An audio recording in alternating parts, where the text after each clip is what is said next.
আজ ২৬ ফেব্রুয়ারি শুরু হচ্ছে বাঙালির প্রাণের উৎসব অমর একুশে বইমেলা ২০২৬। এবারের বইমেলার প্রতিপাদ্য নির্ধারণ করা হয়েছে বহুমাত্রিক বাংলাদেশ। দুপুর ২টায় প্রধানমন্ত্রী তারেক রহমান প্রধান অতিথি হিসেবে উপস্থিত থেকে মাসব্যাপী এই বইমেলার উদ্বোধন করবেন। একই অনুষ্ঠানে তিনি বাংলা একাডেমি সাহিত্য পুরস্কার ২০২৫ প্রদান করবেন। উদ্বোধনী অনুষ্ঠানে স্বাগত বক্তব্য রাখবেন বাংলা একাডেমির মহাপরিচালক অধ্যাপক মোহাম্মদ আজম। বিশেষ অতিথি হিসেবে বক্তব্য দেবেন সংস্কৃতিমন্ত্রী নিতাই রায় চৌধুরী ও সংস্কৃতি প্রতিমন্ত্রী আলী নেওয়াজ মাহমুদ খুইয়াম। অনুষ্ঠানে শুভেচ্ছা বক্তব্য দেবেন বাংলাদেশ পুস্তক প্রকাশক ও বিক্রেতা সমিতির সভাপতি মোহাম্মদ রেজাউল করিম বাদশাহ এবং সংস্কৃতি সচিব মোহাম্মদ মফিদুর রহমান। সভাপতিত্ব করবেন বাংলা একাডেমির সভাপতি অধ্যাপক আবুল কাশেম ফজলুল হক। আগামী ১৫ মার্চ পর্যন্ত বইমেলা চলবে। ছুটির দিন ছাড়া প্রতিদিন বেলা ২টা থেকে রাত ৯টা পর্যন্ত মেলা খোলা থাকবে। ছুটির দিনে সকাল ১১টা থেকে রাত ৯টা পর্যন্ত চলবে কার্যক্রম। রাত ৮:৩০টার পর নতুন করে দর্শনার্থী প্রবেশ করতে পারবেন না। মেলার আয়োজন করা হয়েছে বাংলা একাডেমি প্রাঙ্গণ ও সোহরাওয়ার্দী উদ্যানে। এবছর মোট ৫৪৯টি প্রকাশনা প্রতিষ্ঠান অংশ নিচ্ছে। এর মধ্যে বাংলা একাডেমি প্রাঙ্গণে ৮১টি এবং সোহরাওয়ার্দী উদ্যানে ৪৬৮টি প্রতিষ্ঠান রয়েছে।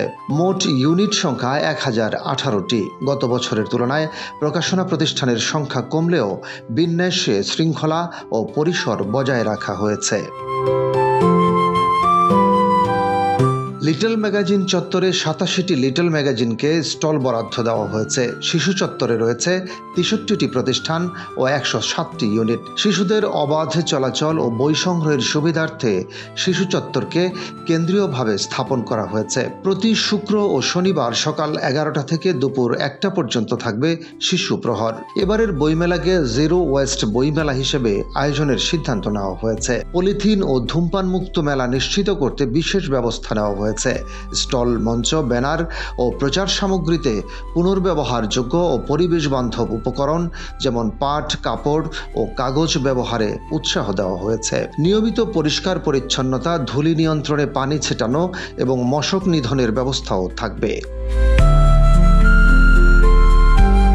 গতবারের বিন্যাস অক্ষুণ্ণ রাখা হলেও কিছু আঙ্গিকগত পরিবর্তন আনা হয়েছে। মেট্রো রেল স্টেশনের অবস্থানগত কারণে বাহির পথ কিছুটা সরিয়ে মন্দির গেটের কাছাকাছি স্থানান্তর করা হয়েছে। টিএসসি দোয়েল চত্বর, এমআরটি বেসিং প্ল্যান্ট ও ইঞ্জিনিয়ারিং ইনস্টিটিউট অংশে মোট 4টি প্রবেশ ও বাহির পথ রাখা হয়েছে। খাবারের স্টলগুলো ইঞ্জিনিয়ারিং ইনস্টিটিউশনের সীমানা সংলগ্ন স্থানে বিন্যস্ত করা হয়েছে। রমজান মাস বিবেচনায় সোহরাওয়ার্দী উদ্যান অংশে মুসল্লিদের জন্য তারাবির নামাজের ব্যবস্থা থাকবে। নামাজের স্থান, ওযুর ব্যবস্থা ও প্রয়োজনীয় সেবাসমূহ নিশ্চিত করা হয়েছে।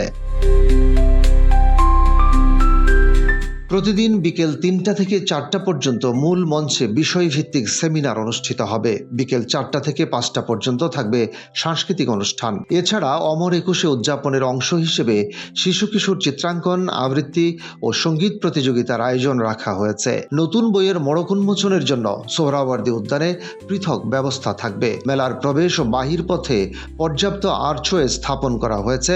পুরো এলাকায় বসানো হয়েছে ক্লোজ সার্কিট ক্যামেরা। সার্বিক নিরাপত্তার দায়িত্বে থাকবে বাংলাদেশ পুলিশ, র্যাব, আনসার ও বিভিন্ন গোয়েন্দা সংস্থা। আয়োজকরা জানিয়েছেন, দর্শনার্থীদের নিরাপত্তা নিশ্চিত করতে সর্বোচ্চ সতর্কতা অবলম্বন করা হবে।